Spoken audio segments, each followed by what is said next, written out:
Social media అందుబాటులోకి రావడంతో కొందరు హద్దు మీరి ప్రవర్తిస్తూ ఉన్నారు. వ్యూస్, లైక్స్ కోసం రకరకాల ప్రయత్నాలైతే చేస్తూ ఉన్నారు. మరీ ముఖ్యంగా యువత ప్రాణాంతక బైక్ స్టంట్స్ చేస్తూ వాటిని రికార్డ్ చేసేందుకు ప్రయత్నిస్తూ ఉన్నారు.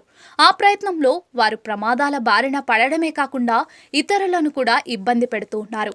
అలాంటి ఎన్నో వీడియోలు సోషల్ మీడియాలో వైరల్ అయ్యాయి. తాజాగా ఓ కుర్రాడు తనను నమ్మి బైక్ ఎక్కిన అమ్మాయికి చుక్కలు చూపించాడు. ఆ వీడియో సోషల్ మీడియాలో హల్చల్ చేస్తోంది.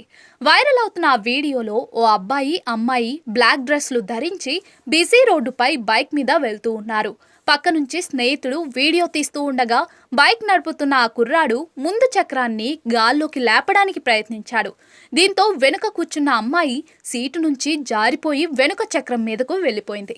గట్టిగా కేకలు పెట్టింది. వెంటనే ఆ కుర్రాడు బైక్ ఆపేశాడు. వెనుకే వచ్చిన కారు కూడా ఆగింది. దీంతో పెద్ద ప్రమాదమే తప్పింది. ఈ వీడియోను సోషల్ మీడియాలో షేర్ చేశారు. ఈ వైరల్ వీడియోకు సోషల్ మీడియాలో 1 కోటికి పైగా వ్యూస్ వచ్చాయి. 13 లక్షల కంటే ఎక్కువ మంది ఈ వీడియోను లైక్ చేశారు. ఈ వీడియోపై నెటిజన్లు తమ స్పందనలను తెలియజేశారు. ఇది సరికొత్త బ్రేక్ సిస్టమ్, ఇలాగే జరగాలి, అద్భుతమైన ప్రదర్శన, ఆ అమ్మాయి ఇంకెప్పుడూ అతడి బైక్ ఎక్కదు, ఇది నిజంగా నిర్లక్ష్యం అంటూ నెటిజన్లు కామెంట్లు చేశారు.